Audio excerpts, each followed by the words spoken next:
Hello and welcome to cricket's greatest wonders and blunders. I'm Matthew Hardy. What you're about to see is a collection of timeless cricketing curiosities. Making me concentrate more. Moments you may have forgotten and some that you wish that you had. Shamelessly laugh at the expense of your favourite cricketers as our usually cool and coordinated heroes embarrass themselves alongside the best of us. Not a foolish or freakish moment is missed. We cover the awesome, the odd, the off and the awful from the archive of cricket's funniest foul-ups and fortunate moments. The run-outs and the rodents, the captains and the curators, the preparations and the celebrations, the mystified and the misty-eyed. They're all here in cricket's greatest wonders and blunders.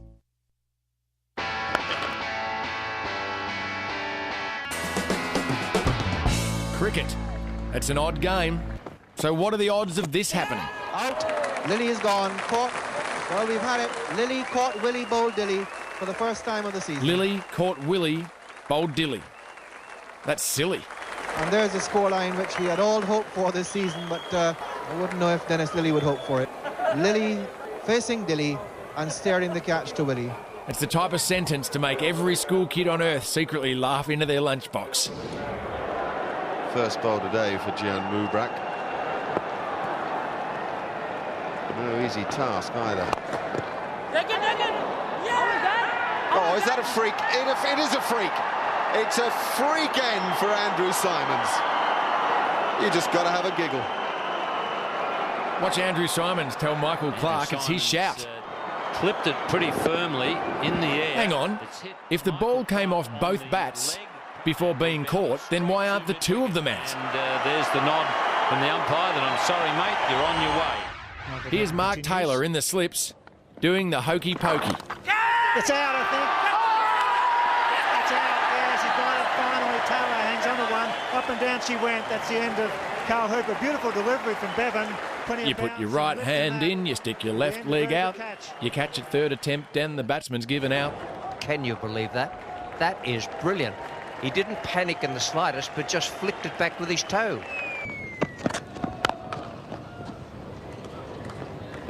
That's pretty well done. Wait a minute, is this cricket or kick it? Well, who messed that up? I reckon that was Mark Wall.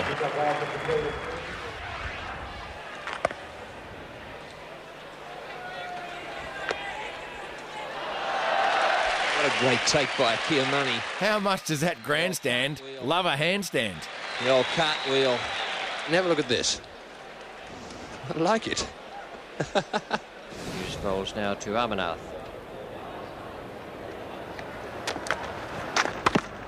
Oh, and that must have been very close to stumps. He's knocked the bails off. Or has he used his hands? There seems to me the bails are still on there. It may be that he's outhandled. You know, the ball. same plan by Maradona won Argentina a FIFA World Cup, but India's Amarnath loses his wicket. He walked, didn't wait for a decision. We'll watch that again. It's pushed down, it's going back towards the stumps. And yes, he handles the ball. Jimmy Amarnath out handling the ball, and he gives himself out. Years of experience, off he walks, a very disappointed man, but a very sporting one. So this session is a vital one for the Australians as Phil Simmons has dropped one down on his stumps. Very close to rolling back onto the stumps. He was waving his foot around trying to fend it off. It doesn't look like, well, we can see here if it did actually make contact. Oh, it just run down the length of the stumps and failed to remove the bails. Well, you can't be any luckier than that. That is the first foot fault I've seen outside of a tennis court. Luckily, he got away with it. So Phil Simmons, as we'll see here from stump vision, a very lucky man not to get the back heeler onto the stumps as well. In the air, short of border. Watch here as we see the curator decide on the umpire's behalf that it's time to stop play. The curator, in fact, is running on the ground. He's coming out before the umpires. I haven't seen this before. The actual curator is leading the groundsman on. Well, he must think it's go. I've never seen that in all the years I've been playing cricket, where the curators come out and saying to the umpires, if we don't get them down now, we won't get them down. The umpires are looking at each other. Well, that's a first. Well, it's turned black now and a storm has hit the Gabba. People going everywhere. The curator He was right on the ball. He's got the covers down. He's trying very hard to get them down. It's pelting down here at the Gabba. I should add that no cricketers were harmed in the filming of this footage. And down he goes. But there was a groundsman who's never been seen again. Umpire Prue has called for a suspension in play. A sensible decision by the Don't be umpires. fooled. Australia is a great destination for sun seekers. And you can bet that the ground staff want to get off there as quick as they can, because if you... Perhaps even a round of golf.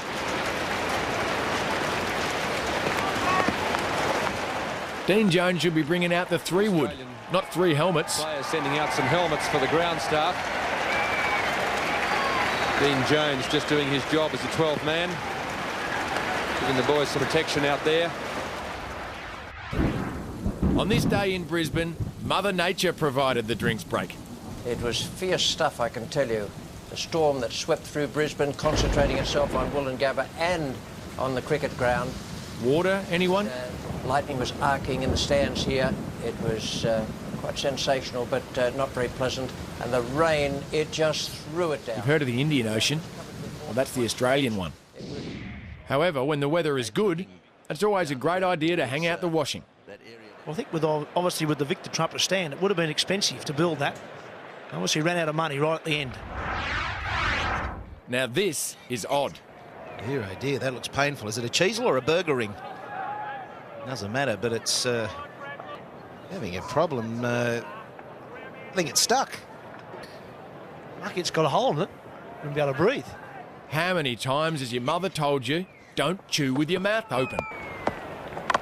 Well, that's over the top. There's a man down there. This won't be dropped. David Hooks is underneath it. He's out. Both of them out. Caught by David Hooks.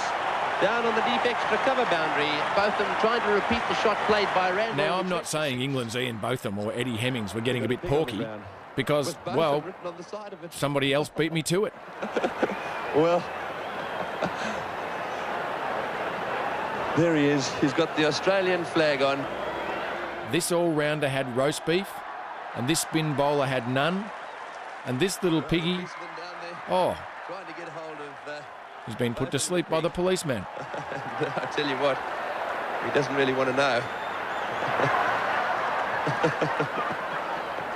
Looks a bit nervous too, the policeman down there. Trying to get a few people off the ground who've gathered around to watch this. It's like the lay if you have an invader on the field. Geez, I've heard of a tail ender, but this is ridiculous.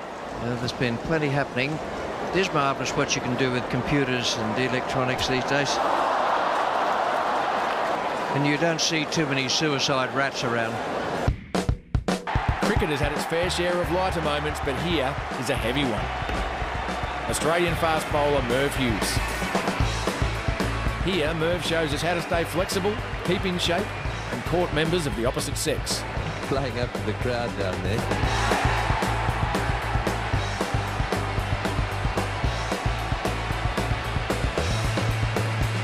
We could all take a leaf out of Merv's book, and there'd still be plenty left to read.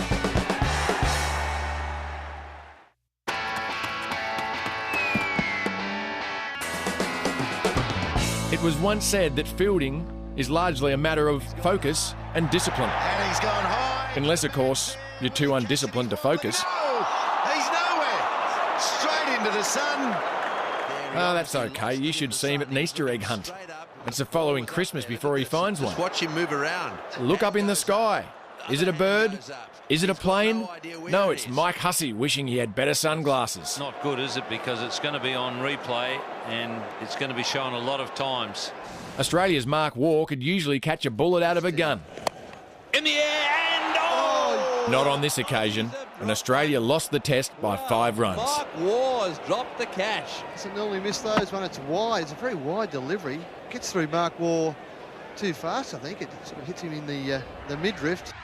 Here we see Australian fast bowler Damien Fleming on a hat-trick. Oh, he's got him. What a magnificent catch.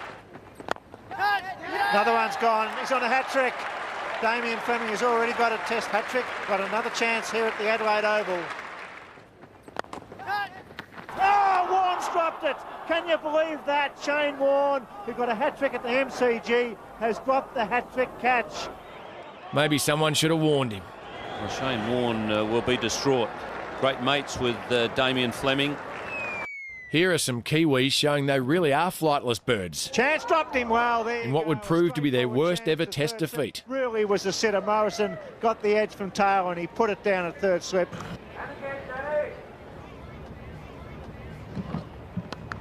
Edged and dropped. Second chance going down off Morrison. Proof that drop catches lose matches. In a cut shot, they're hard to pick up at first slip because they are played so late.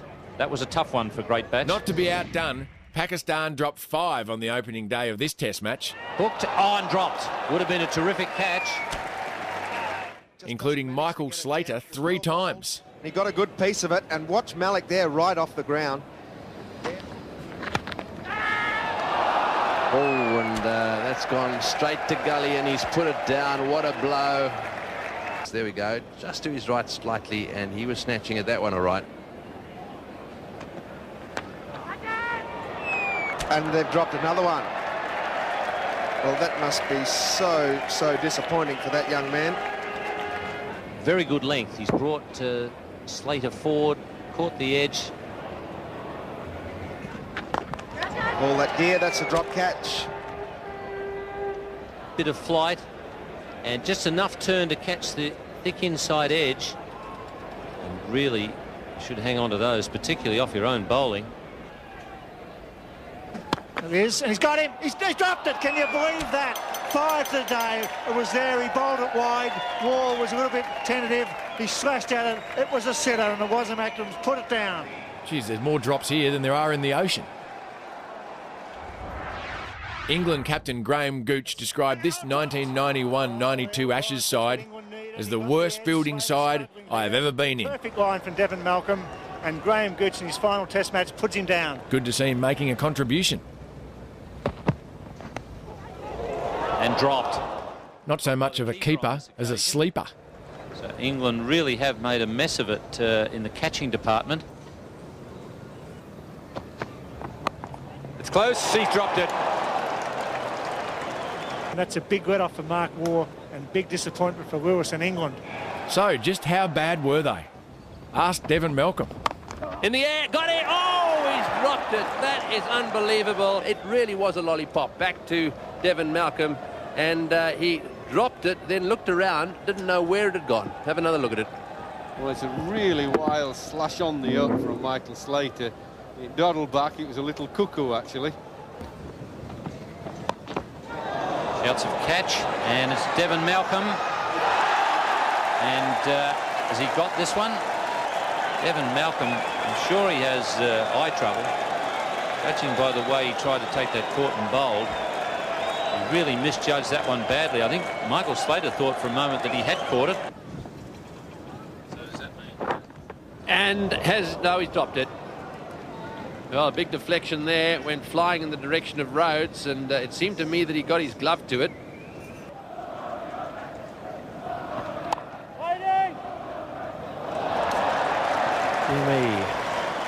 Okay, Devon, here's some footage which will make it up to you. Now he's given him. Angel has gone. Might have been a misfield, but it was a brilliant recovery from the big fast bowler.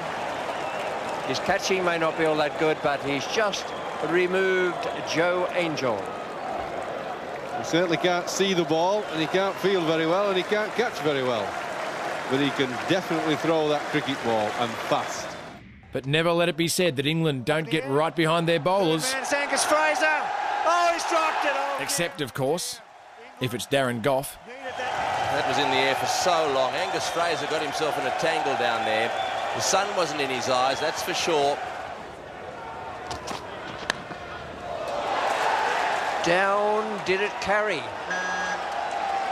I think yes is the answer from Darren Gough. I've no doubt it carried. Catches win matches. England keep this up, they got no hope. When it comes to poor fielding, this West Indies side really takes the cake. The wicketkeeper again has got in the way of Brian Lara. Disinterested and distracted, they combined indifference and lack of effort to great effect. Well, that was quite an interesting bit of fielding by the bowler there. The ball hit back at him. He normally would have just bent down and picked it up.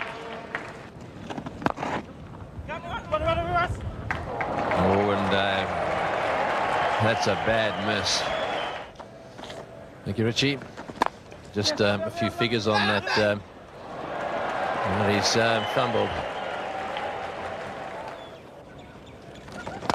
Good shot, dropped in. Hard, sharp, caught and bowl chance, but you've got to take those. I know fielding saves runs, but here the West Indies saved running. It's been terrible today, the fielding of the West Indies. Ian Chappell's mentioned it once or twice. They get 3 here, two extra runs. It's great running, but terrible cricket by the West Indies.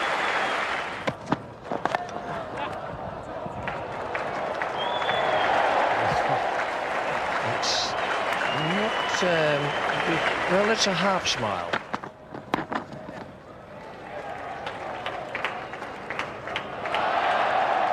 Believe it.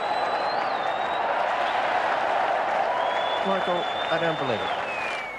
Perhaps the West Indies should have shown some of the courage of our next fieldsman. And 4 more. Oh. Is that ball caught the seagull, or has the seagull caught the ball? One less seagull on the ground. Well, it really is on the ground. But that hit him very, very hard.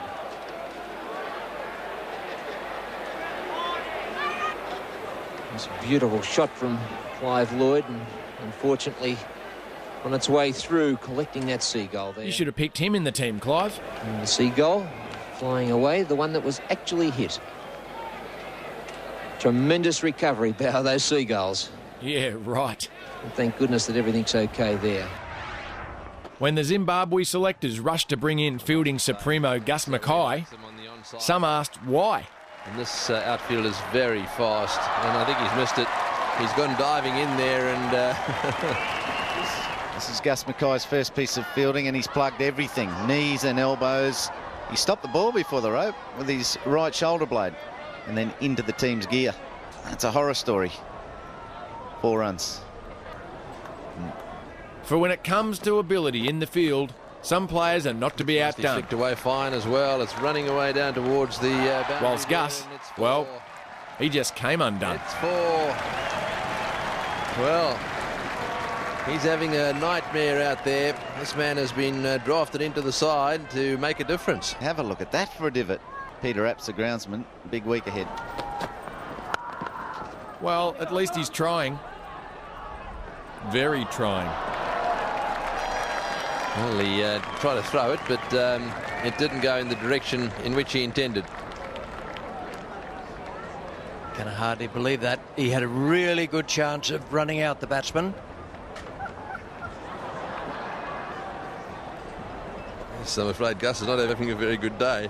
Gus Mackay, we salute you.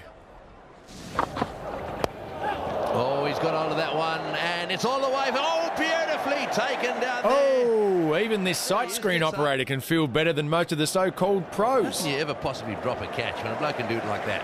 Now that is discipline and focus. He was out of his traps like a flash.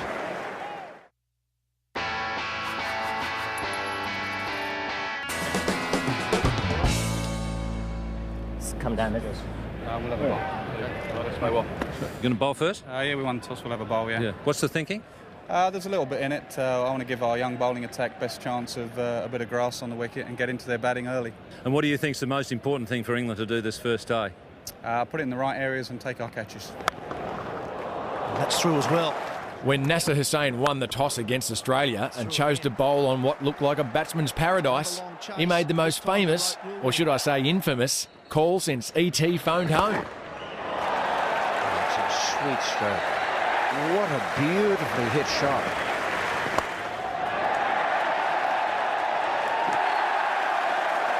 Two on the trot. Hit that hard, Matthew Hayden. It's gone right through. And in this field, it hasn't been a good day for England.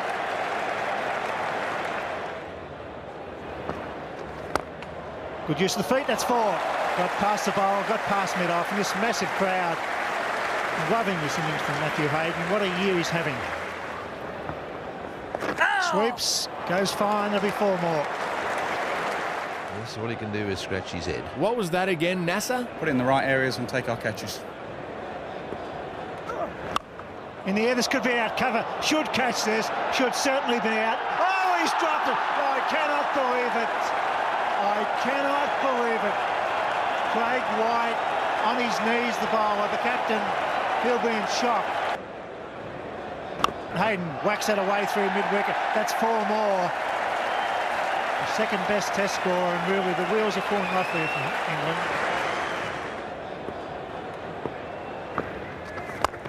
It's 4.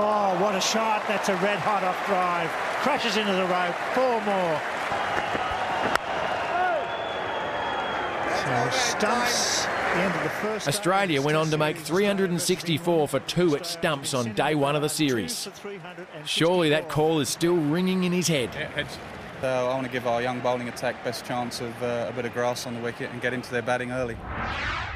Described as the rat that joined the sinking ship, England selectors chose Australian-trained fast bowler Martin McCaig to join captain Mike Atherton's squad for the 94-95 Ashes series. Bad delivery. Slater whips it away. It's going towards the boundary. There's the fine wing. He knocks it on. It's 4 more, is it? Yes, and that's not good enough. Philip Tufnell concedes 3 runs. It's well bowled and well played. That's through again. That'll be 4 more. The runs flowing here at the Gabba. The attacking field, Taylor and Slater finding the gaps. And that's a rather pleasant way to bring up the 500 in Test cricket. Martin McCaig he's got to get his compass sorted out. In the first Test, McCaig conceded 80 runs in 14 overs before leaving the field with an upset stomach, which was a coincidence because most of his efforts had made England's fans sick. This is McCaig again. He's got that one down fine, and that may well go to for 4 as well. Yes, into the fence too. Yes, McCaig, very unhappy, and not surprising. Not surprisingly either. That one was again a bad delivery. Just helped on its way down to fine leg. What do I do now? And when McCaig picked up the bat, their stomachache did not improve. Oh, there goes the house, the Yorker. Clean bowl, neck and crop. Martin McCaig. So what a fascinating day's play here at the Gabba at 6 for 133. Still quite a bit of time to go, but the Australians are moving fairly swiftly now. Shane Warne 6 for 69 from 46 overs. Oh, and there's another England losing the Test match by 184 runs. Very short time at the crease for Martin McCaig. A very, very good flipper from Shane Warne. That went zip, and Martin McCaig also went zip.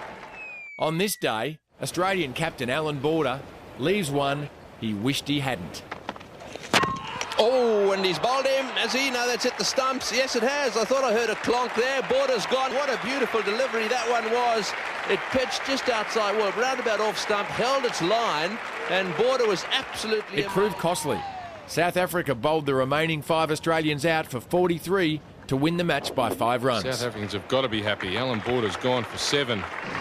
If Kim Hughes was Captain Hook, then a head-high bouncer was his Peter Pan, the enemy that would bring about his downfall. Oh, he's hit that way down there. Will he get it? He's got it. Yes, he has. That's the end of Kim Hughes. He's been out hooking this summer on numerous occasions. They didn't need a bodyline field. They needed one fieldsman. And the Australian captain departs, and Australia in real trouble. Joel Garner bowls now to Kim Hughes. There's the hook, and there's the fielder, and he's out caught off the hook shot. And Kim Hughes, for the second time in the series, is caught at long leg off the hook. And this wicket just falling at the wrong time for the Australians. The ball certainly moved in a little bit off the track. Hughes resigned as Australia's captain after this Test. Long discussion. Well, it looks to me as if they're going to bowl underarm off the last ball. Rod Marsh is saying no, mate. Arguably the worst cricketing call of all, when Australia's Trevor Chappell bowls an underarm on the last ball of the match, denying any hope of a New Zealand victory. This is possibly a little bit disappointing. You ever believed it? Trevor Chappell was socially shunned for years afterwards, but might have got himself a great endorsement deal with a deodorant brand for the most foul underarms ever. Well, that's disappointing. Hey, by the way, New Zealand, can Yogi Bear have his clothes back? I am lost for words. What is that? Well, it suggests that he's saying, I'm Colin Miller. I bowled. On the morning of this Test match, Australia's Colin Miller had Courtney Walsh seeing blue. I think Courtney Walsh is laughing. You can't believe it. I've never seen that in a Test match. He's coming down. I think he's appealing against the reflection off the head. Oh, the crowd are roaring here at the Sydney Cricket Ground, wanting to make sure it's Colin Miller. The thing is, Miller's nana now wants to know where her hair rinse has gone.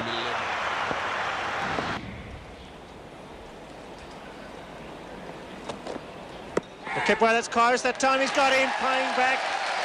The Indian captain not happy, saying that he may have hit that. What's going on? He's saying, please, please, what a tour. Gavaskar suggesting that he got a thick edge onto that delivery. The man who's walked so often this series, very annoyed with that decision. It's an annoyed man, and he's still not prepared to leave the ground. Here's a first. India's Sunil Gavaskar, who was on strike, now wants to go on strike. And he is telling Chauhan to stay there and sending Venkateswarlu out. So that's a good move there on behalf of the manager of the Indian side. And it's a very upset Gavaskar who leaves the ground. Here we see England's Chris Broad go out and then make doubly sure of it. Took his eye off the ball, and it's one very upset English opening batsman. Conference between Jones and the umpire. Now then. I think what he might have asked for is the sweatband off Kirtley's right hand. Now, umpire Prue has a difficult task here. He has to convince Curtly Ambrose, who's 6'8", that he's to take off the sweatband on his right wrist before he bowls. Dean Jones says he only asked Kirtley if he could see his charm bracelet, and Ambrose took it the wrong way. That could generate an extra yard or two from Curtly, I would think. In fact, he took 5 for 32.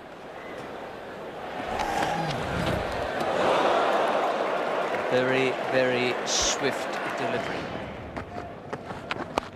Cuts beautifully off the back foot. This is going down the hill. This will go all the way.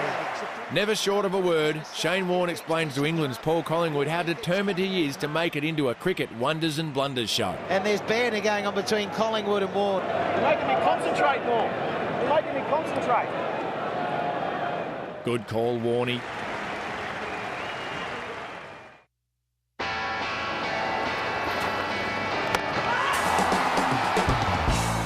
For many cricketers, there's nothing quite like hearing the sound of leather on willow. Unless, of course, you're Dennis Lillee. Dug out by Dennis Lillee with his aluminium bat, which he's using today. Used the wood one yesterday, but has come out today now with that new aluminium bat of his. Well, it certainly drove that one pretty well. And a long chase here for David Gower.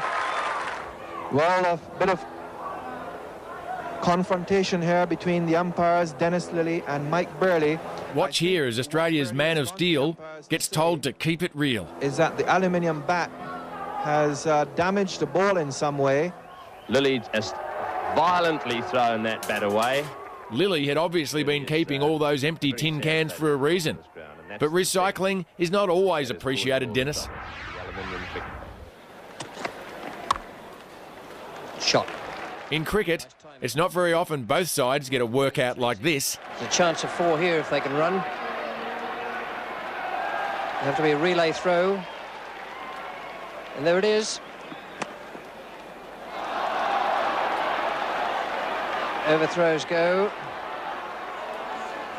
Yeah, they're up to 6 now. Can they do 7? Marge is going to come back. So much for me saying he's not running as fast as he used to. But we'll just have a close-up now of his heavy breathing. The batsman may have made 7 runs off 1 ball, but it looks like he needs 40 winks to recover from it all. He's almost down and out, but he's managed 7. The Ashes of Moustaches. Ian Botham versus Merv Hughes. This is it, folks. Belly versus belly, right here on your telly. Who will come out on top?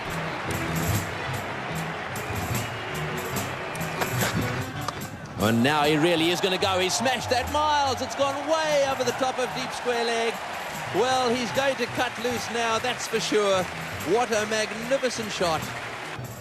What is he going to do? Hughes again to Botham. Another short ball. He smashed that one to mid-wicket. This will bounce once or twice and into the boundary down in that area. That's not sensible bowling by Hughes. A short ball again, and Botham clubbed it away. That one's well pitched up, and this one smashed straight down the ground. He really is cutting loose. He's murdering Hughes. That one was pitched up, having hit him for 6 and 4. He dispatched that one straight down the ground over the top of the mid-on fieldsman head for another 4. 18 off the over. And he's hit that one straight down the ground too. Will the fieldsman cut it off? I doubt it. Straight into the boundary it goes. 22 runs off the over. Hughes simply glares down the wicket at him. Here it comes, straight down the ground, just below the commentary box, on the roof. My goodness, what a shot. He's hit the ball into the commentary box. We'll now let's throw a microphone onto the pitch and see how Clive Lloyd likes it. I hope these windows are shatterproof. I don't know if he's aiming for some of those pressmen in the press box or not, Tony. Oh, that's one of the biggest hits you'll see. That's a magnificent hit. Someone tell Neil Armstrong to duck. And this full house, they're loving it. That's as good as you'll see. Look at it go. I know the cricket comes live via satellite, but that's bounced off the thing.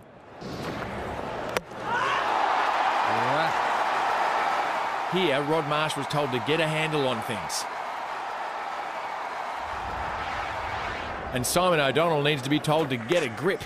Oh, he's let go of the bat. That's what happens when you try and smash it out of the ground every ball. I hope he's not accused of throwing his innings away. You just got to hope there's no forward short leg in position. He's hit that one away down towards fine leg, and it will get to the boundary. But he's decided to have a go there. Despite the presence of Merv Hughes, England's David Gower persists with his patented flick behind square leg. He smashed that, and it's going away down towards the boundary there. It was in the air. I don't think Gower would even be aware that lunch was due. I mean, how unaware can one man be? He's had a go at this one. He's going to be out. Last ball before lunch. They've got him in the trap. He's out. Would you believe it? David Gower, the last ball before the lunch break. He smacked it straight down Merv Hughes. I bet if you asked David Gower to pull your finger, he'd fall for that trap too. Well, it's ridiculous, isn't it? The top-class player who's scored over 8,000 runs would fall for that. The boy in the park wouldn't fall for that. His trap was set. 1 ball to go. 1 o'clock had already ticked over on the clock, and Gooch would be a very angry captain. And that's terrible cricket from a fine player. Now, ladies and gentlemen, sit back, relax, and enjoy the sweet sounds of Adam Gilchrist belting out 24 of his classic hits in just 1 over. Catch! Goes. And goes. First call from the centre was catch it. They then quickly added to that the bloke in the 23rd row. Probably just beaten in flight, still went through with the shot. Knew exactly what he wanted to do. And that's flat and hard. There's 3 men back on the onside boundary looking for a miss hit. May not be quite deep enough, that's the only problem. Goes again. That's even better. That sounded superb and is superb. And it was such a controlled shot. He wasn't over swinging at all. Wasn't it crisp? He's got length, line, eye. Thinks he's got Panesar under control. What will the young fella do? Pressure situation for him.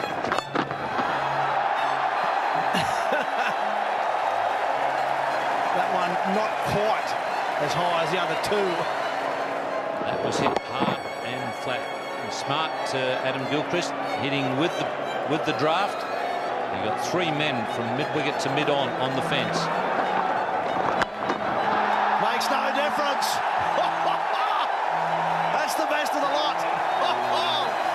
24 from the over. 3 sixes and a 4 to finish it off. And the crowd are going off. Lucky for Monty Panesar, there'll be no encore performance. That's not just in the first row of seats, that's in the second row.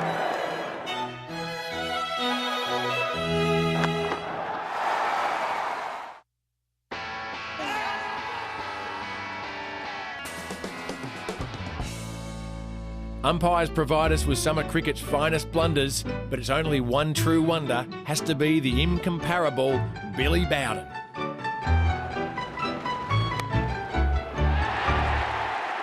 On this day, Billy is actually reminding his wife at home to hang out the washing. Here, Billy's playing charades. Now let me guess. It's a movie, 2 words, something about pirates.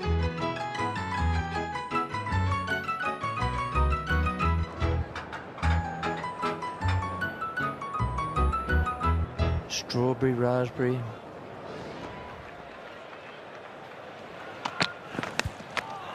Oh, yes. Almost on the ground after an edge. Wait for the call. It's 5 foot. He's caught. Hey, hang on, Billy. It's only gone halfway. You can't even get 2 for that. Billy's weighed 4. I've heard of bowlers giving runs away, but not an umpire.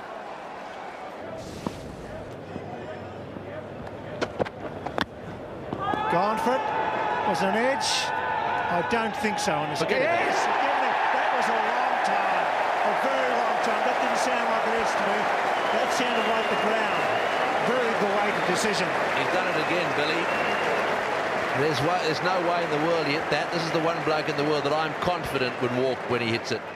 Australia's Adam Gilchrist is usually keener on a walk than most household dogs. So if he hesitates to walk, you know there's something amiss. Silly Billy.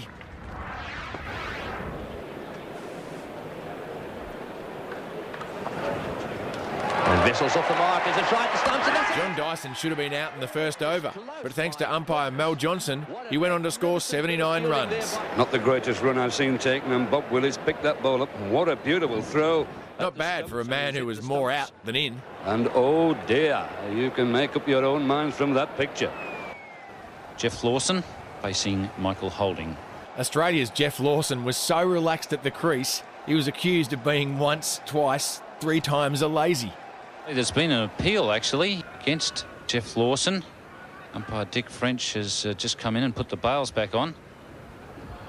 It'll be interesting to see what happens with this. And you see it there. Geoff Lawson going back. No one really took much notice of that. In particular, Geoff Lawson, who kept his head looking down the wicket. Lawson faces up now to Holding. That's back in the air and just short of Michael Holding, and there's been an appeal for hit wicket again. Who steps on their stumps twice but isn't given out once? But look at Geoff Lawson here. Goes back and clearly there, exactly nearly a video replay of what happened the last over. And in that one then, there was a lot more sound to that too. But the off stump on this occasion was tilted back. So, you know, things out there certainly going the way of Geoff Lawson at the moment. And maybe it's not just baseball where it's 3 strikes and you're out. He bounces him and Eggs is out. He's called a no ball. Dear, oh dear, the New Zealanders are leaving. A call from Robin Bailhache of intimidating the batsman. Well, I don't know. Penalised for intimidatory bowling, but that's what a bowler does. Geez, that's like penalising Adam Gilchrist for hitting the ball too hard. He gets a deflection, he's out caught behind, and Robin Bailhache calls. As for Jim Higgs, he's so blatantly scared that he's trying to get out, but the umpire won't let him. And Harris would be very annoyed. In Ricky Ponting's first test, he came oh so close to a maiden 100. Big appeal there for LBW. He's got it. He's given him out LBW. That's hit him high on the leg. That's a very, very disappointed Ricky Ponting. And, well, what a disappointing moment. Likewise, the ball came oh so close to being LBW. Well, there we are. And the question is, was it going up? Well, it's hit him just above the pad, I'd say. So I think you have to say he was just a little bit unlucky. And if there was any doubt, he never got it on that occasion. So Ponting's out for 96. With their backs against the wall, India hopes Sachin Tendulkar won't fall victim to umpire Steve Buckner's penchant for a practical joke. Oh, that's close. Too much bounce. Too much bounce. It nipped back. Oh, he's given him. Oh, no. Gotcha, Sachin. That's a dreadful decision. That is a dreadful decision. Have a look at this. Just watch the movement and then the bounce. It's obviously very high. A strange one. I think everybody just let it pause and let it go because everyone just thought he was going to be too high. and say not out, but suddenly the finger came up.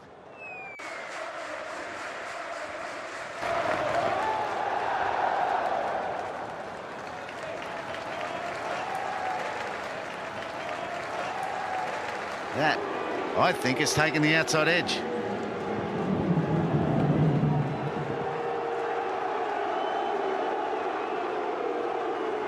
Well, I'm not sure. And in fact, there's a shake of the head there from the umpire. So there must have been an appeal because David Orchard has answered it. But it's definitely taken the edge. Come on, umpire. It's just England being too polite to appeal. Please give him another chance, Steve. And he's caught. That's the way. Well caught at mid-off. And it's a no ball. Umpire Orchard is standing there with his arm outstretched. Steve Waugh is 20 metres from the crease. Now, Justin Langer has caught his attention and he's been called back. What an unbelievable run here for Steve Waugh. The Barmy Army has cost England this wicket. There's too much noise out there. No one can hear a thing. The wicket before this one, the outside edge, if the slips weren't sure of the edge, why should the umpire be sure? No one appealed, no one heard a thing. This comedy of errors. There's the outside edge, the bat going back. Foster knew something had happened, but wasn't convinced. How can First no catch, then no ball. England couldn't buy an apple from this Orchard. And with that joke, I'll walk too.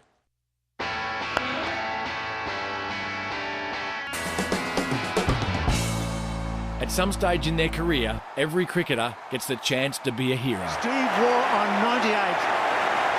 The final ball of the second day's play. With a final curtain looming, Steve Waugh's hiccuping career required nothing short of a century to survive.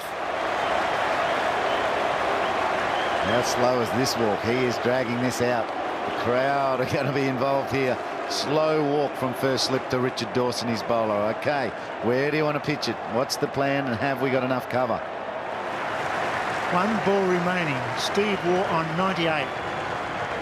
Hussain walking very slowly back to first slip. Back goes the man at point from Silly Point. Watch out for the late case there if he pushes us down quickly. It's gone for it. There it is.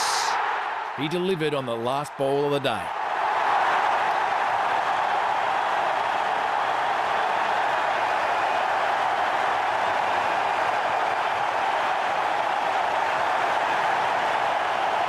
Great moment in the history of Australian Test cricket.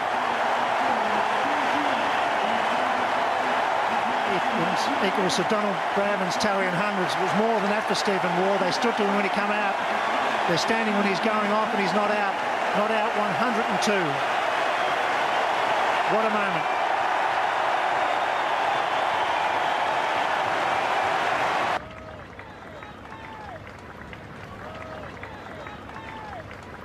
With 2 runs to win and 1 wicket in hand, Australia was confident with Craig McDermott at the crease. Down. There's a chance for a run there. Craig McDermott not taking any chances. Until he turned his back on the Windies attack, lost his wicket and copped some flack. Craig McDermott will to face the last ball of this Courtney Walsh over.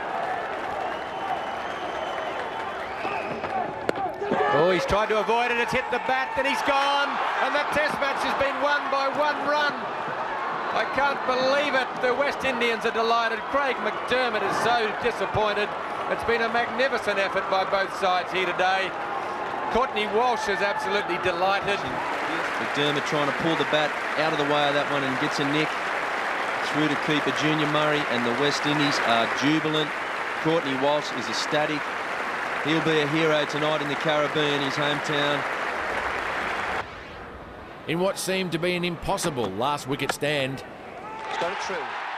Australian captain Alan Border and his number 11 Jeff Thompson required 74 runs to win against England in 1982. Gow's not going him this time to let it go for 4. So the ball is going to look for 2 here. He should get it satisfactorily. Over there, Mr. Fielder. And now it's 4 to win for Australia. Batting overnight, they needed just 37 the next morning to win the Test on the final day. But just 4 runs away from victory, this catch decided the match. He's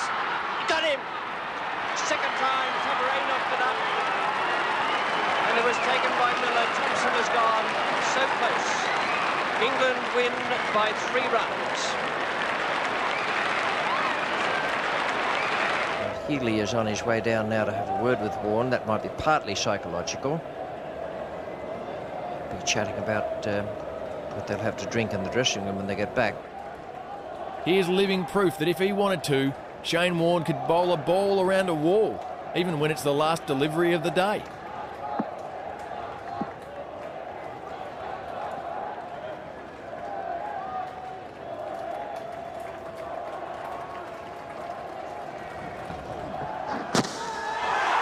You wouldn't believe it. He's done in between his legs. Well, whatever it is they talked about, you can bet your life in future it'll be, why don't you give him the one that'll bowl in between his legs? The only feat that was beyond Shane Warne was hitting a Test 100. Goes for it. There's a man out there who's getting under it. And he's got it. And Shane Warne, tragically, finishes on 99. This kid said that if Warney failed to hit the century, he'd eat his hat. And here we see him tenderising it.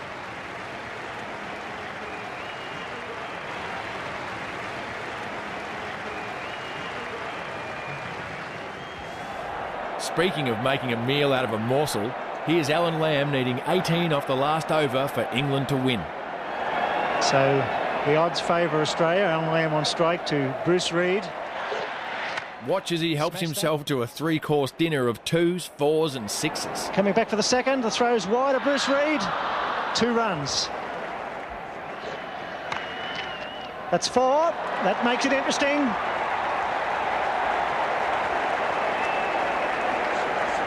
Lamb's first boundary of 99 deliveries faced, and what a time to hit a 4.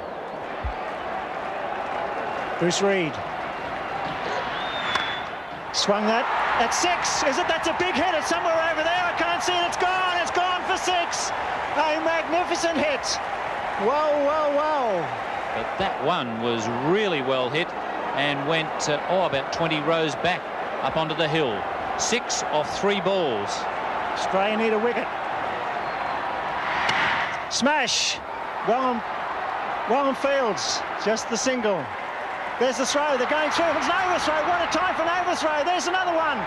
Oh dear, just at the wrong time. The wheels falling off. A little bit of panic. The big danger is down fine leg. There's nobody down fine leg. A nick over the top of the keeper. In comes Bruce Reid.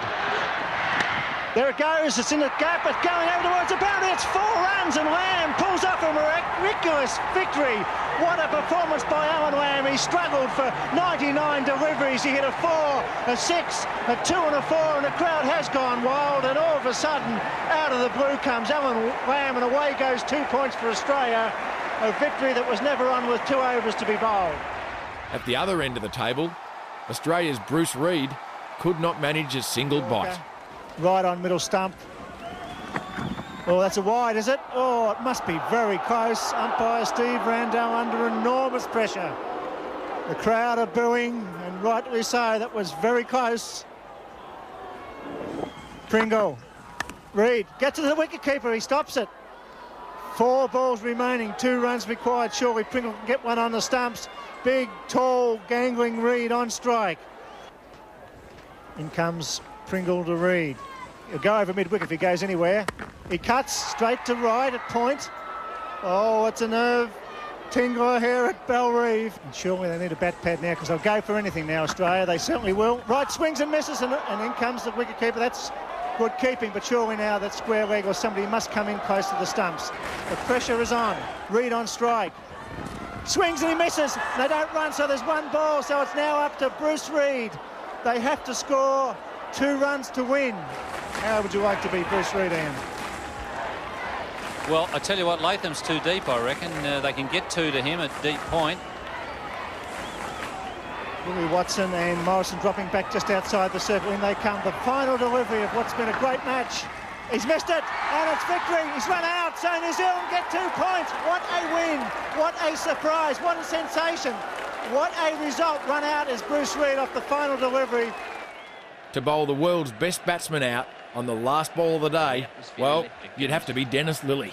Lilly in to bowl the last ball of the day. He's bowled him! He's bowled him! The last ball of the day. Lilly getting one to nip back, finding the inside edge and bowling out Viv Richards. Well, what a magnificent start for Australia. The West Indies 4 down for 10 and the crowd absolutely ecstatic. What a magnificent match this is. Dougie Marilia hasn't played much cricket at all on this tour. Difficult to expect him to do a lot in this situation. Still, I guess that's what heroes are made of. This Zimbabwean batsman unearthed a better invention than Tupperware when his unique trick shot caught Australia unaware. So it's McGrath from the river end. Really on strike for the first time this summer. Oh, he's got it away. Good cricket. Well, what a good start. You're facing McGrath for the first time. You need 15 off the over. You take a chance. You move across the offside and you chip him away. Well, certainly it was a big gamble, and Glenn McGrath had it pretty well on line. I think it had to get to him on the full.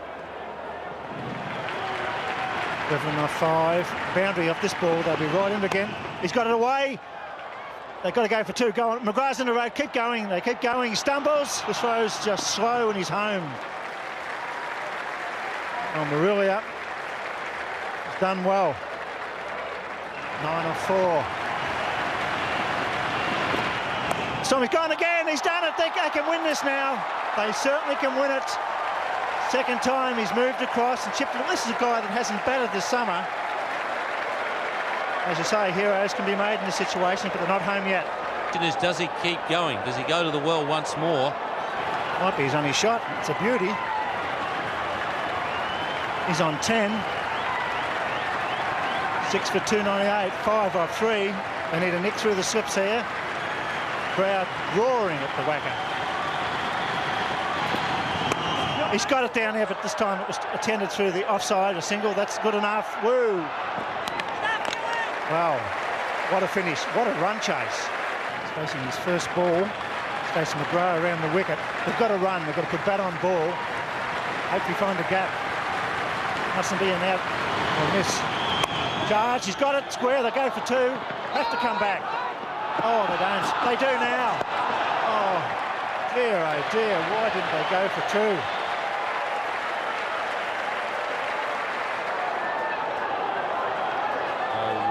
2 runs will tie it for Zimbabwe. But somehow or other, he's basically got to hit a 4.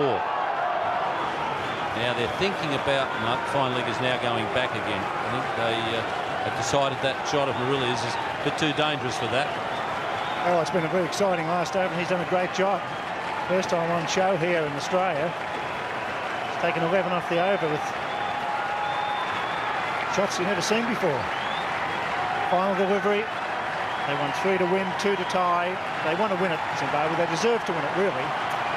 Here's McGrath. Got it. Oh, no, they won't get there. Miss hit. Unfortunately, Douglas Marilia could not seal this one, but we still think you're a hero. I think the crowd will be slightly disappointed when they realise what a great run chase this was that they didn't win. 6 for 301 after 50 overs. Marilia and Gillen, the not-out batsman. What a finish.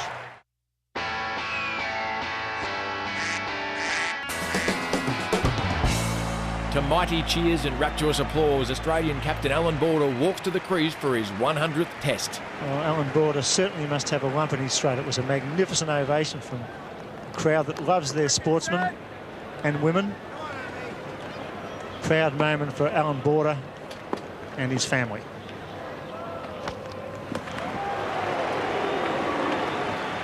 Always a gentleman, Border celebrates by letting Curtly Ambrose blow his candles out. Yorker again, and Alan Border in his 100th test match. He might have played 100 tests, but he failed to pass this one. Not only Daddles will be weeping as he goes back to the dressing room. Adam Gilchrist is usually a winner. And what a start. Let's hope he likes fresh duck for dinner. Big responsibility on Pollock today because this is an inexperienced South African attack and he's got Gilchrist dragging on with the first cherry of the day. A magic start for the South Africans. If you gave them a wish this morning, it would have been Gilchrist's first ball. Well, they've got him. West Indian tail ender Courtney Walsh went out for a duck a record 43 times at the batting crease, making him the only batsman who'd be happy not to reach his 50. Oh, that's very close indeed, and that's out, yes. Colin Miller will be on a hat-trick when he starts the second innings. First ball, Courtney Walsh. He said he wasn't going to hang around, and he didn't. Playing a big shot, strikes him on the back pad, and that's hitting him about middle leg. Courtney Walsh batting at number 11. He's got a reputation for being one of the worst in the world when it comes to batting, but I can tell you, as he strode out to the centre, he certainly looked the part. But have a look at this. Goes through a full routine of loosening up. And gets into position now. Not a bad stance, a little bit open. But this is where it starts to go wrong. That's it, caught behind, second ball. In this test match, he made a solid contribution to that record, scoring a pair. So the West Indies are all out. At the Boxing Day test in Melbourne, England's Mike Atherton brought his Christmas quackers. Scottingham has it, bit of movement away, he's gone! That's 1 for none at the MCG. Michael Atherton caught behind. Played, apparently got an edge, he wasn't happy with that decision. A good replay. Yes, he's not just not happy, he's normally a very calm, collected customer. I'd like you to meet my friends, Donald and Daisy. Well, he's got him this time, he's bowled him neck and crop. It's 1 for 5, a pair, unfortunately, for Michael Atherton, but superb bowling by Fleming. Yes, Michael Atherton once again going nowhere, neither forward nor back, just straight across the crease, and beautiful bowling from Damien Fleming. Oh yeah, yes. Excellent seam bowling, that is. He's deserved a wicket. Here, Sri Lanka's Prasanna Jayawardene sees Atherton's pair and raises him a run out. Oh, he's... Oh, now this is going to be interesting. This is going to be a runner. Yes, he's gone. Well, the runner's out of his ground, so he's run out. Absolute pandemonium out there. The chaos is happening all behind the back of Jayawardene. Oh, he looks straight to the runner. Where are you going? Now, I'll go. No, you go. And Maharu swings and misses at the crease. Oh, and yes, he's got him out first ball. Out for a pair. Prasanna Jayawardene, who fought so well in Brisbane with the bat. Anything you can do, I can do better. Has been reduced to a pair here. Has not troubled the scorers for 1 run in this test match.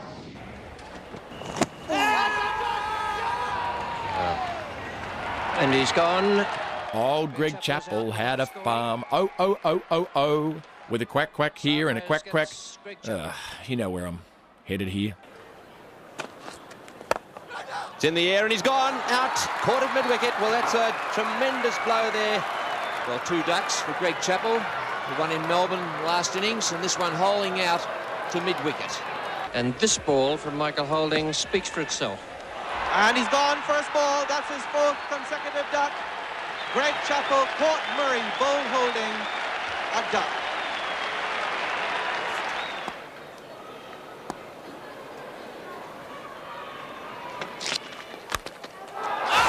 First ball.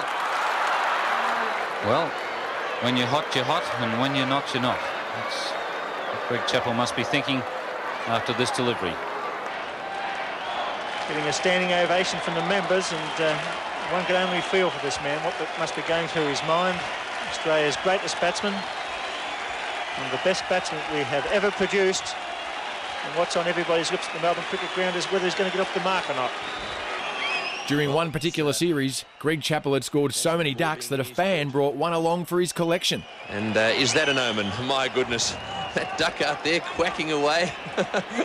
They've let him out of someone's brought a duck to the ground. My goodness. I think they're the culprits. They're responsible for bringing the duck to the ground. The police just having a word with the young man who clearly wants his duck back. And there it is. The policeman's got it. And a little cheer from the crowd as he takes the friendly little duck out of the ground. Whether the fan or the duck got roasted the most is yet to be determined. But either way, Greg's form was plucked.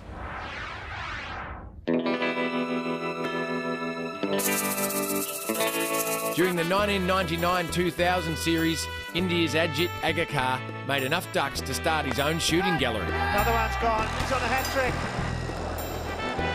Ajit Agarkar, and he's going to have to face the music. Oh, and there's one ball. Wicket field. It's got him out. LBW first ball. Ajit Agarkar taking strike. Which you will leave it. He's on a hat-trick.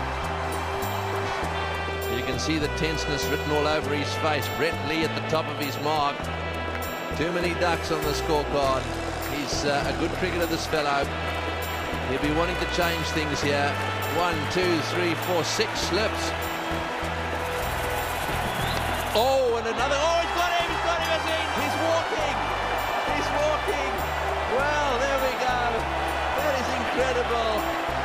He cannot do anything right with the bat. 4 first ballers in a row. This is not a good feeling. And, well, now spare a thought for this bloke.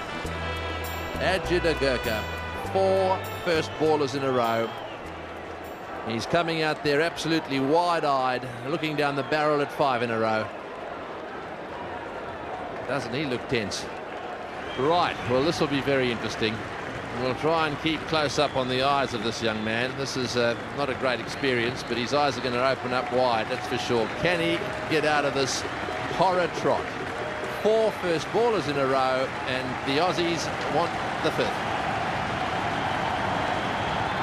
Hooray! Well done. He's let it go. Well left, very well left. Just wide outside off stump. Not for a minute, and he comes again. It's gone! He's caught behind. So it's 5 ducks in a row. Oh, this is so sad. Negotiated the one that mattered, then nicked this one. Straight through to the keeper, big deflection, and Glenn McGrath has got him. Well, that's 5 in a row in both innings for Glenn McGrath, and this is a sorry sight. But hey, at least he's consistent. 5 ducks in a row.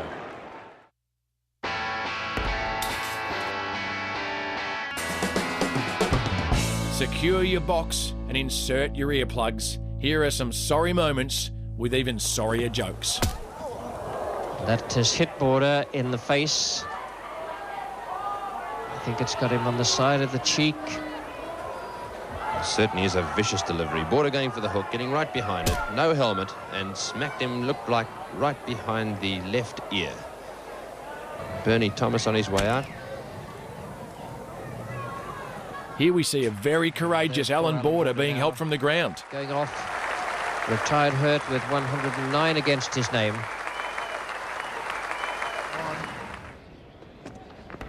He's gone for it, and it's hit him on the helmet. He can't be out caught off the helmet. He may not be out, but he is out of it. Very good bouncer.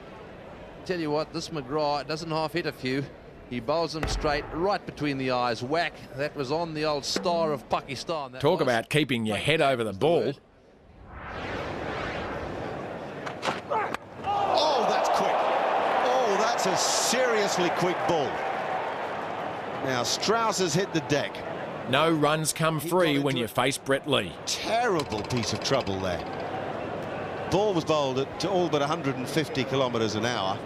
You get hit on the helmet, and it always will happen a few times in your career. You want a glancing blow. That needed to sort of glance and go behind the wicket. As it was, it hit flush, and so he's received the full impact.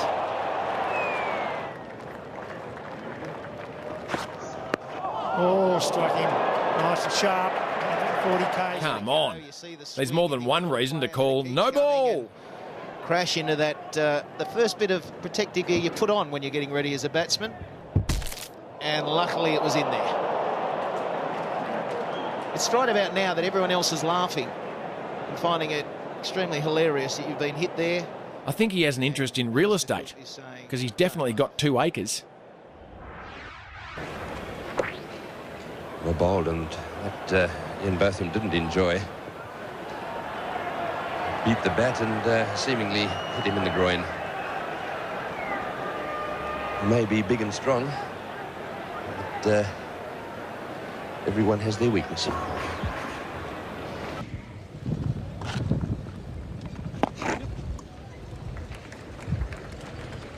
Oh, this is more of a sick bingle than a quick single. Could be out. No, they're back. I think they're back. I think the throw was too slow. He went the wrong end. He had Mark Waugh, Kyle Elliott and Waugh collided. There they collapse. Look, there's down. He's got the ball. Look at that. Why wouldn't you take the bails off? I hope he's got insurance. That is quite a mix-up. Now, he's got him absolutely stranded at the other end. Here, a pitch invader displays his naked ambition. There's a reason that Sreesanth has had to pull out a bowling this ball. And it hasn't got any clothes on. Confucius say, a man without clothes is given the cold shoulder. We don't know at the moment if it's a boy or a girl, Streaker. It's a boy. A boy. It's a boy, Rich. Well, he could have done some injury to Andrew Simons there because he seemed to run straight at him and all of a sudden he was on his back. Well, they finally found some common ground. Having decided the test match was getting a little flat, Australian fast bowler Dennis Lillee asked Javed Miandad for a dance. Hello, hello. Miandad has his dance card full already, and he politely declines. But Lillee won't take no for an answer. Hello? My goodness. Well, this is absolutely disgraceful. It really is absolutely stupid. I cannot understand. Lillee actually asked for that. He encroached upon Javed Miandad's line, and we very nearly had ourselves a fight on the ground. Javed Miandad prepared to go around him. Lillee moving across into his way. Now remember, Javed Miandad's out of his crease there. Desperate to dance. Watch here as Lillee shows us a bit of the sidestep shuffle. And you can see Lillee there aiming a kick at Javed Miandad, and Miandad aiming to hit Lillee with a bat. In the final test match of the series against Australia, it's ripped into the gloves. South Africa's captain Graham Smith breaks his hand and retires hurt. Well, he's a tough man, and he immediately showed the pain. Only to courageously return and push through the pain barrier in the hope of saving the match. Now, wait a minute. Wait a minute, what's happening? Graham Smith is coming out the back. A series that has gripped us from first to last continues to do so. The drama is by no means done. This is a mighty figure. One of the great men of the modern game, and Sydney is standing to him.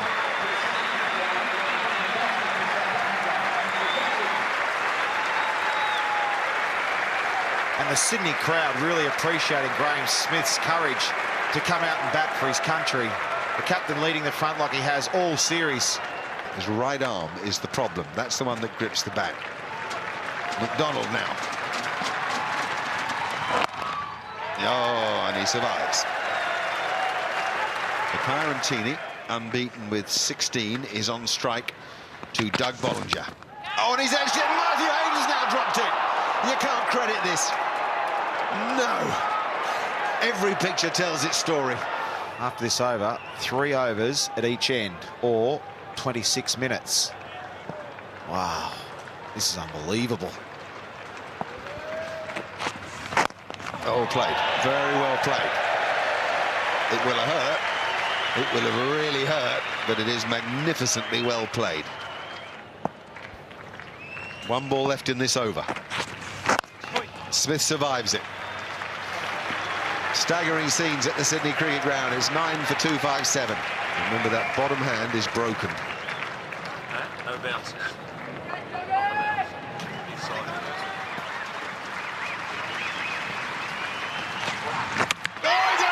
Mitchell Johnson's done it! With 10 balls remaining, Australia win the 3rd Test match at the Sydney Cricket Ground. What drama we've had at the Sydney Cricket Ground. And what a part Graham Smith and Makarantini have played in it. Well done, Mitchell Johnson. Well bowled, and well done to Graham Smith. You can't help but feel for Graham Smith there. He went out there and gave it his all. He may have a broken hand, but he's no broken man. Finally, for a joke that really hurts, watch here as fine leg becomes a broken one. It's quick. And he knocks it 4. Wow, it's not happening for England. Oh, careful. And he's in trouble. Oh, it's Jones dear. too. Spiggs got caught. Oh dear, oh dear. Doesn't want to see. Oh, the right knee. Goes for 4, but he's in a lot of trouble. And England's in trouble as well, at 139 for 1. He's been the wicket taker so far. Let's hope they get better. The jokes and the bones.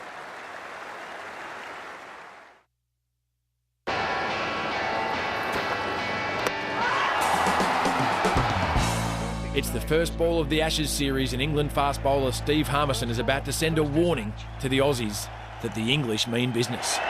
Whoa, wide delivery, taken a slip by the skipper. The nerves are showing already. They might need 4 slips to catch this. Oh, usually the ball going to second slip is a good thing. I remember Graham McKenzie saying to me once when he bowled a delivery like that, we're nervous as well as the batsman.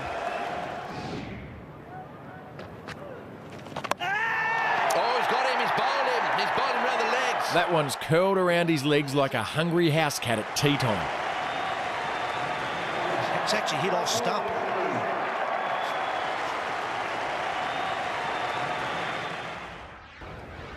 When bowling in cricket, the #1 rule is to remember to bowl the ball. He's stuttering all over the place. Halfway up his run-up, he's putting in 3 or 4 little ones. Oh, there he goes again. He's in all sorts of trouble. This is really a worry for England. The fastest bowler losing his concentration and his confidence the second morning of a test match. Harmison's having more false starts here than a second-hand lawnmower. There's a good example of him looking at the bowling crease and thinking, oh no, I've got it wrong. Eyes are down there. He's just got to stop doing this. He's got to look down the pitch at the spot where he wants the ball to land. Spectacle-wearing Murray Bennett could barely see the stumps, let alone know if he'd hit them. Beautifully bowled. And isn't Murray Bennett excited? Judging by the way the crowd reacted, Bennett figured Viv had either hit a 6 or he'd taken his wicket. One of the best balls you will ever see bowled. Luckily, it was his wicket, or he would have looked like a right idiot. So a great breakthrough for Australia. Brian Lara's been bowled a maiden over before, but he hasn't been bowled over by a maiden. Oh, and there's a big appeal. Yes, I think that she's got him. Zoe's got him.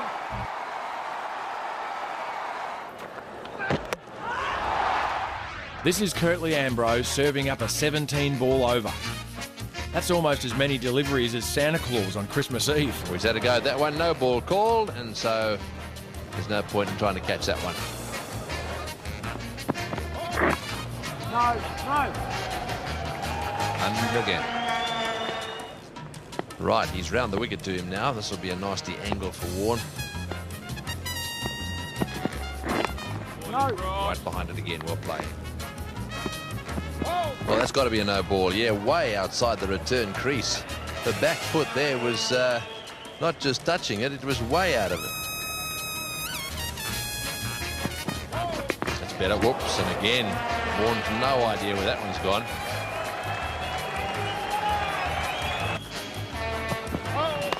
He's had a go at that one, and he's whacked it high and way over the top of cover point. Bouncing down towards the fence. Will it get there? Probably just. In fact, it's just short of the rope, so that's the over so far. Illegitimate balls all over the place. It's going to be a long over for him. Oops, and he's hit him again. And another no ball.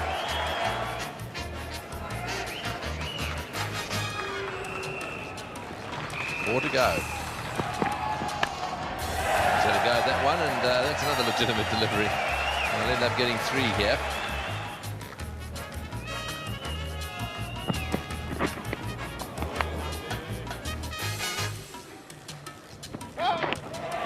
Well, he went for it that time, but it was a bit wide, and another no ball. And what's more, he's had a go at it, the wicketkeeper, and it popped out of his hands. They're obviously all getting pretty tired out there at the moment.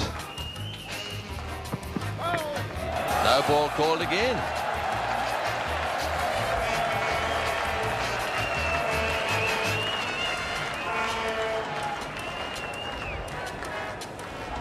This is getting a bit farcical.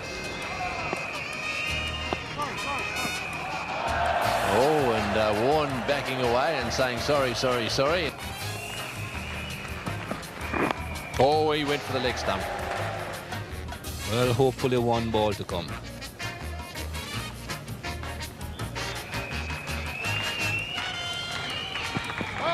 No ball called again, and he's hit that one through the offside field. It's running away down towards the fence at extra cover. It'll go all the way for 4. And what's more, it's another no ball.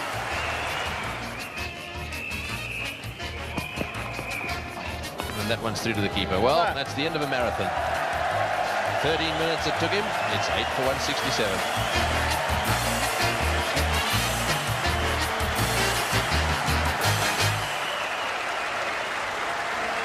That over did not do Kirtley justice, so let's watch a spell that would put Bewitched to shame. Big appeal there. Yes, he's got a little inside edge. Ward doesn't look too happy about it. Just a little glance down the wicket. Shouts of catch it, and Richie Richardson, the captain, has done that. And once again, Curtly Ambrose does the job for his skipper. And a shout, he's got him first ball. So Ambrose is now on a hat-trick. Edged and straight to Brian Lara. So that's 3 on the trot now for Ian Healy as Australia lose their 6th wicket. It's hits in the air, could be out. Arthur's running with the ball. He should catch this. He does. Ambrose gets 5. Big Murph on him down the ground. That was a fine catch. Great fast bowler has Australia on the rocks here at the Wacker. He's got another one. He's got 6 for 1. What a magnificent spell. The half volley's there for a straight to second slip. This is one of the best efforts ever at the Wacker. It's 7 for 1. He's got another one. What a spell. Magnificent bowling. Australia 9 for 104. Angel out for a duck.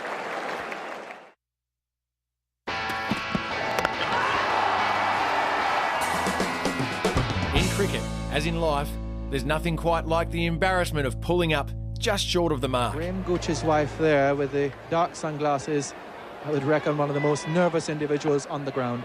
Graham Gooch has got 99. He's off for it, he'll have to hurry. He's gone, he's run out for 99. Graham Gooch run out for 99. What a disaster. Oh my goodness, for Graham Gooch that was really disaster. Throw from Kim Hughes, and Graham Gooch run out for 99. It was a last fraction of a second decision by Gooch. Here, England's Graham Gooch falls inches short. He's gone by a matter of inches, just 1 away from a century. No wonder his wife looks disappointed. What sadness there. So he's still on 99 and also back on strike. Just because you only need another run doesn't mean you invent one. And he goes, big chance. Yes, he'll be out. Hit the stumps. He's run into his non-striking partner, and he's run out for 99. Well, there are times I can hardly believe what I've seen, and this is certainly one of them. Fancy going for that, and fancy doing that. I mean, the situation was already dire, and then he's brought undone by friendly fire. Oh, dear. Oh, it's a run out, miles out. He kept coming, and that's the end of Lara. If you're a tail-end batsman, when Brian Lara says jump, you ask how high. You do not stand still and ask him what. Yes, he was yelling, come, come, come. By that stage, Brian Lara gave it away. Australia has brought England to their knees before, but in this case, they were literally down and out. Big question. It's gone onto the stumps. Has he run out? I think he's been thrown out. Let's have a look at this. Will be an interesting dismissal. This is going to be OUT, out.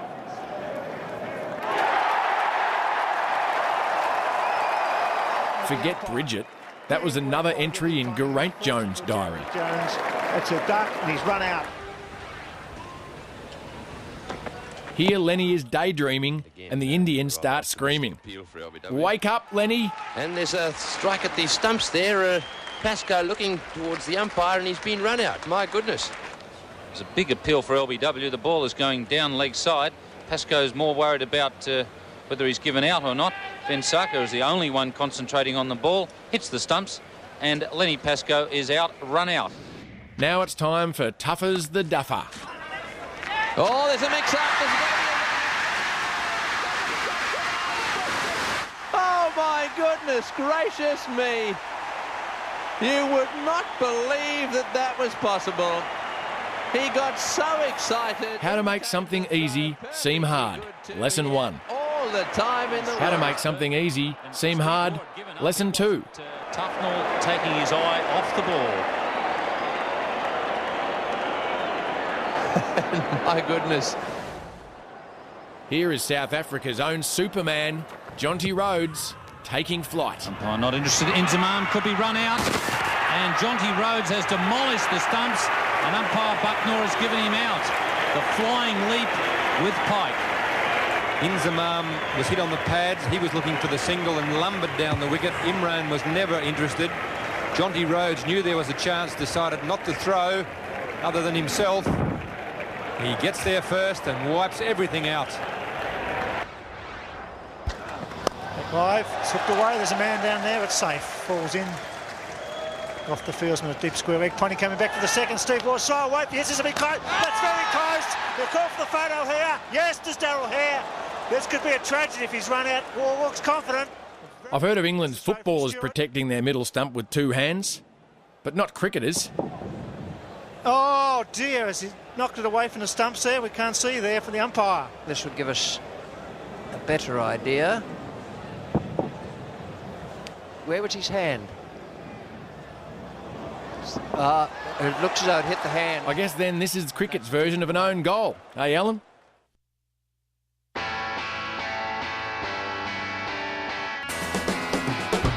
If there's one thing that cricketers and cricket fans are good at, that's celebrating with true passion and style. He's on 48. Oh, he's got it. Inside edge, was it? Yes, he's got 50. Well played. When you're happy and you know it, ride your bat. And they're loving it. I wonder if we'll ever see a jockey win a horse race and then celebrate by pretending to bowl an off-cutter. Brett Lee, the Wizard of Oz. Straight up near, Brett Lee gets the breakthrough. There's no place like home. Hey, Brett.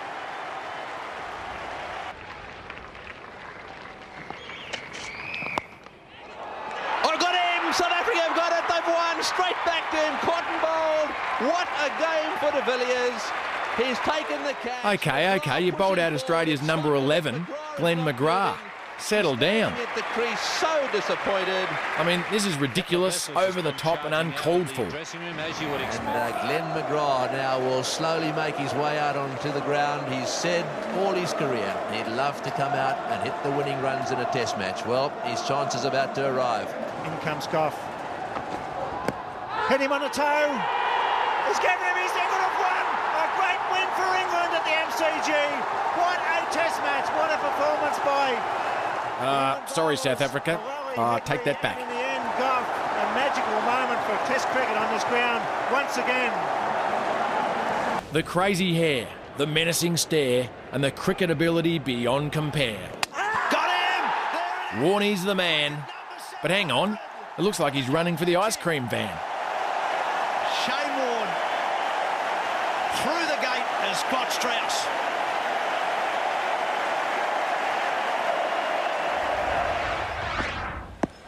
Close. He's out, and victory for India. Look at those Indians. Well bowled, Kapil Dev. A tremendous performance. A well-earned victory. They were sent into bat on this wicket. Now tell me, is Kapil Dev being carried off here or abducted? And the hero carried off, and why not? 5 wickets to win a test match for his country. Only about 1,000 people probably at the MCG, but probably 500 million listening to that broadcast to Radio India. No doubt there'd be a tremendous jubilation in India. Curtly Ambrose with his Nissan vehicle there for the Benson Hedges International Cricketer of the Year.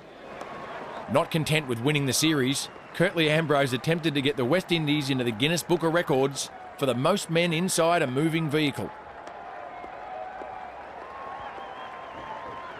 Apparently the reason his teammates were so excited is because it's the first time they'd seen Curtly Ambrose cover drive.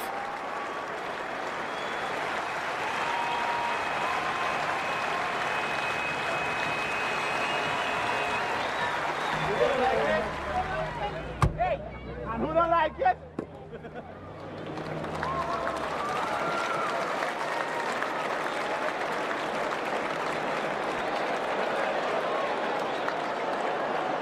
Those kids on the ground will have to be quick if they want an autograph off this fast bowler.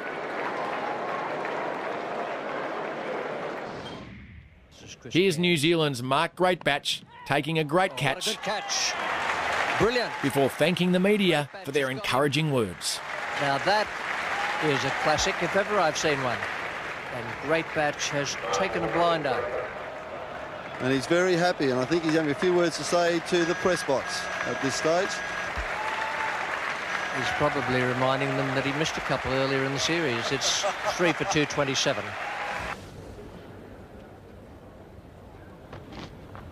It's gone for it. It's in the air. Tufnell. Tufnell. Yes! Tufnell! Very good catch. Miracles do happen. Slater's gone for the hook shot. That was very well caught. Yes, he's becoming an outfield specialist, Phil Tufnell. He judged that well, and you ought to have seen the Barmy Army behind him. They came running down the hill once he took the catch. Absolutely over the moon they were. Oh, he takes it. Oh, there it is.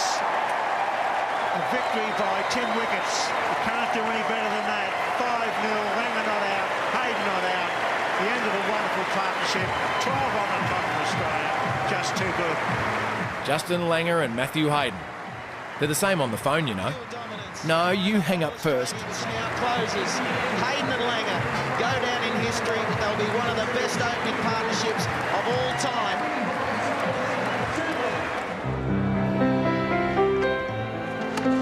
Here we see Merv Hughes and Alan Border go through every phase of an adult relationship. Alan Border given a pat on the first date. Is that a pat on the back or a kiss from Merv Hughes? Careful, AB. He won't respect you in the morning. Whether I'd want to be kissed by Merv, good bowler though he is.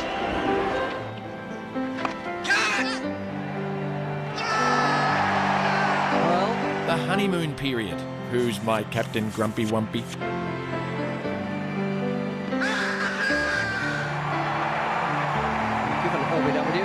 Finally, the amicable breakup. And Hughes making his way in, just the odd handshake this time. Oh well, all good things must come to an end.